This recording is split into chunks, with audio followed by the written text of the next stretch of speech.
Hello दोस्तों, नमस्कार। आज मैं फिर से आप लोगों के लिए लेकर आया हूं एक लेक्चर रीजनिंग का, जो कि आप लोगों के लिए रेलवे, एनटीपीसी या एसएससी के किसी भी एग्ज़ाम के लिए, आरपीएफ के लिए या किसी भी एग्ज़ाम, जैसे देखिए ALP technician, group D, railway, NTPC, CGL, CHSL, CPO, किसी भी एग्ज़ाम में अगर आप एग्ज़ाम दे रहे हैं तो ऐसे क्वेश्चन आपको मिलेंगे और ये सभी बहुत महत्वपूर्ण क्वेश्चन हैं और ये प्रीवियस ईयर के क्वेश्चन है दोस्तों। तो चलिए स्टार्ट करते हैं आज का लेक्चर। ज़्यादा देर ना करते हुए आपके सामने पहला क्वेश्चन है ये। अब इसमें क्या बोला गया दोस्तों, पहले इसको समझते हैं। देखिए, इसमें बोला गया है कि मैन का संबंध 56 से है और रन का संबंध 106 से है, तो सन का संबंध किससे होगा। अब आपको ये चीज समझ में आनी चाहिए कि मैन, अगर मैन की बात कर रहा है MAN, मैन, अब हमको पता है कि ए का जो है पोजीशन 1 होता है, इसको 1 लिख दिया। एम का पोजीशन क्या होता है, ABCDEFGHIJKLM, यानी कि 13वें पोजीशन पर है दोस्तों। तो ये 13 हो गया, 13, ठीक है, 13 हो गया। तो 13 जब ये हो गया तो बाकी अगला जो पार्ट है उसका क्या बनेगा, उसको भी समझते हैं। अगर m का संबंध 13 से है और n का जो पोजीशन है 14 से हो जाएगा, क्योंकि m के बाद क्या आता है, n आता है। अगर इन सबको जोड़ लीजिए दोस्तों तो 13 1 14 14 14 28, 13 1 14 14 14 28, 28 आ गया और 28 को 2 से गुणा कर दिया गया, कितना आ गया, 56 आ गया। यानी कि जो मैन का संबंध है 56 से इस तरीके से निकाला गया। ऐसे ही रन का देख लेते हैं। रन की बात करें तो RUN, रन, रन की बात करें तो अभी देखिए, अब n का संबंध तो 14 से है, यानी कि n का पोजीशन 14 है। r का किससे है, ABCDEFGHIJKLMNOPQR, यानी r का है 15 3 18 से, 18 हो गया दोस्तों। प्लस u का कितना है, PQR STU, यानी 21, इसका हो जाएगा 21 दोस्तों। तो सब जोड़ लीजिए कितना आएगा, तो 8 1 9 4 13, 1 2 1 3 1 4 1 5, 53 आया दोस्तों। और 53 को इसको भी 2 से गुणा कर दीजिए, कितना आ गया, 106 आ गया। यानी इसका भी जो संबंध है इतना हो गया। अगर जिस तरीके से इसका दोनों का संबंध निकाला हम लोगों ने, वैसे सन का निकाल ले तो SUN। अभी सभी दोस्तों ने देखा कि R का अगर 18 है तो R के बाद क्या था, S, यानी S का हो जाएगा 19।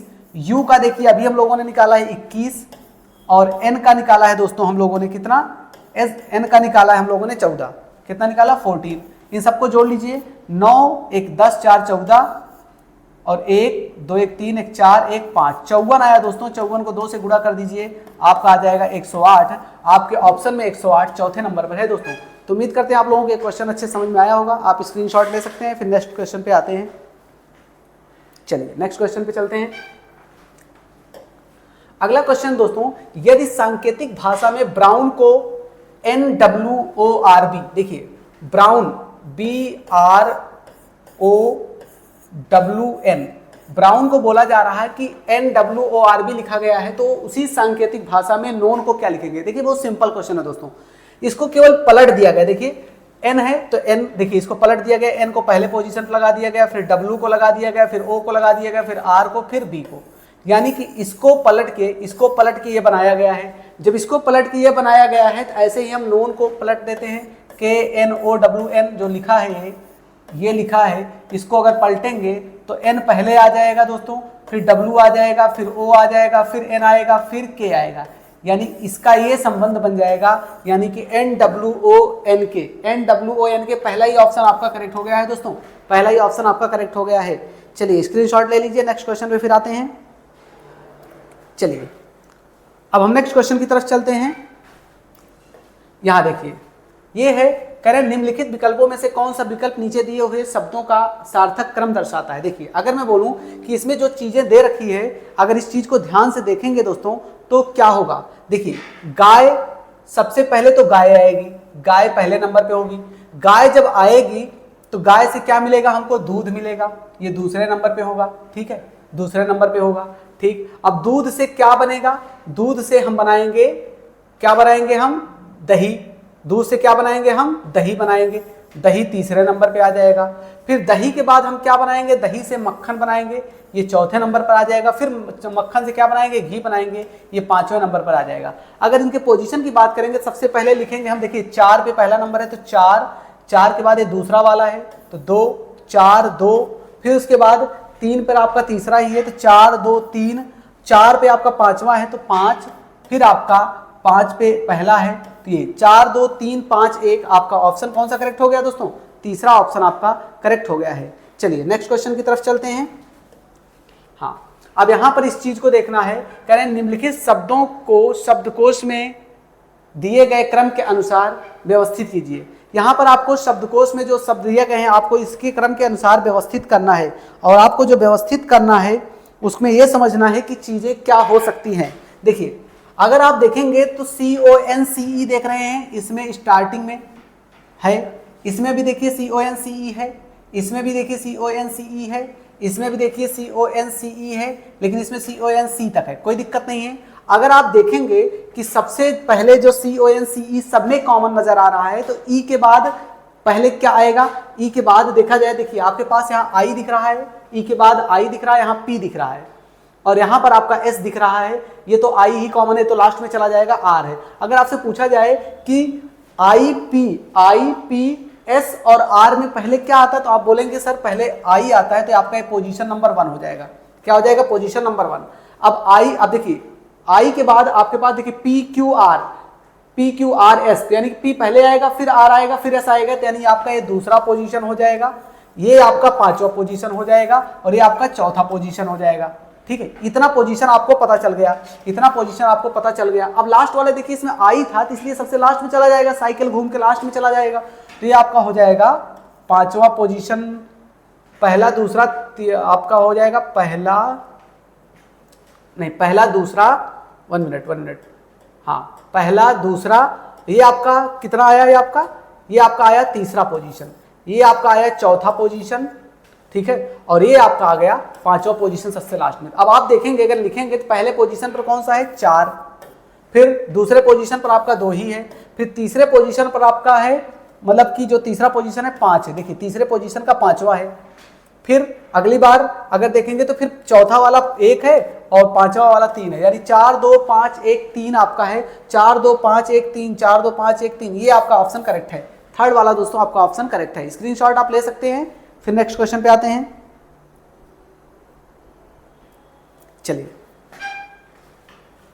अगला क्वेश्चन दोस्तों आपका ये है कि कह रहे हैं कि अक्षरों का कौन सा समूह खाली स्थानों पर क्रमवार रखने से दी गई अक्षर श्रृंखला को पूरा करेगा। मतलब इसमें यह है कि आपको ये फिल करना है कि इसमें से कौन सा फिल होगा। देखिए आप इसमें 4 4 5 5 का भी ले सकते हैं, 6 6 का भी ले सकते हैं, जो भी आपका जोड़ा बन रहा हो। जैसे देखिए अगर मैं कहूं कि अगर ए है, जैसे मैं कहूं ए है यहाँ, अगर मैं यहाँ सी फिल करूं तो हो जाएगा ए सी, फिर सी ए, नहीं ये नहीं बन रहा, पहला तो नहीं बन रहा है। दूसरा चेक करते हैं, अगर मैं मान लीजिए यहाँ पर सी रखता हूँ, फिर यहाँ पर ए रखता हूँ, फिर ये सी, फिर ये सी, देखिए 6 6 का बनेगा कि नहीं? 1 2 3 4 5 6, मतलब इसको मैं यहाँ से ब्रेक कर दूं तो ए सी ए, देखिए जो बन रहा है ए सी, यानी ए सी ए, इधर बन गया। इधर देखते हैं इधर क्या बन रहा है, ए सी ए, यानी ए सी ए, देखिए हाँ ये तो आपका बन गया ना, ये आपका बन गया।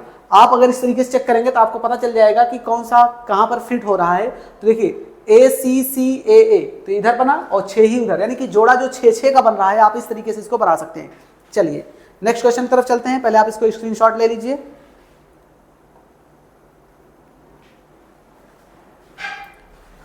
चलिए नेक्स्ट क्वेश्चन आपके सामने ये है। अब आपको इसमें कह रहा है कि एम, देखिए अगर दे रखा है इस तरीके से कि MNBA OPDC QREF के बाद अगला क्या आएगा। देखिए अगर मैं पूछूं कि M के बाद N आता है, M के बाद क्या आता है? N, एक को छोड़ के क्या आया है? O आया है, ठीक है, एक को छोड़ के। अब O के बाद P आता है, P को छोड़ के Q आया है, Q के बाद R आता है, R को छोड़ के क्या आना चाहिए? S आना चाहिए, ठीक है, S आना चाहिए ना। देखिए मैं फिर से रिपीट कर रहा हूं, M के बाद देखिए अगर M का संबंध O के साथ देखेंगे तो M के बाद N आना चाहिए, लेकिन O है, एक छोड़ दिया गया। O के बाद P आना चाहिए, लेकिन P छोड़ दिया गया। Q आया है, Q के बाद R आना चाहिए, लेकिन R नहीं है, S दे दिया गया।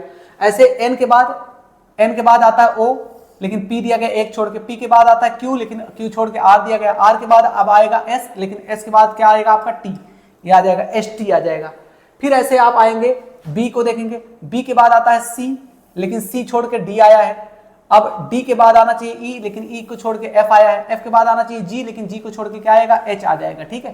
ऐसे ही ए को देखेंगे तो ए के बाद क्या आना चाहिए बी, लेकिन बी को छोड़ के सी दिया गया है। सी के बाद आना चाहिए डी, लेकिन डी को छोड़ के ई दिया गया। अब ई के बाद आना चाहिए क्या आपका एफ, लेकिन एफ को छोड़ के क्या दिया गया है, मैंने कुछ छोड़ दिया है क्या, नहीं, ठीक, हाँ ठीक। एफ के बाद क्या आना चाहिए आपका जी आना चाहिए, यानी देखिए ई के बाद एफ आना चाहिए लेकिन एफ को छोड़ के जी, यानी S T H G, S T H G. ये आपका ऑप्शन ए कौन सा है, चौथा ऑप्शन करेक्ट है। चलिए स्क्रीनशॉट ले लीजिए, नेक्स्ट क्वेश्चन पर आते हैं।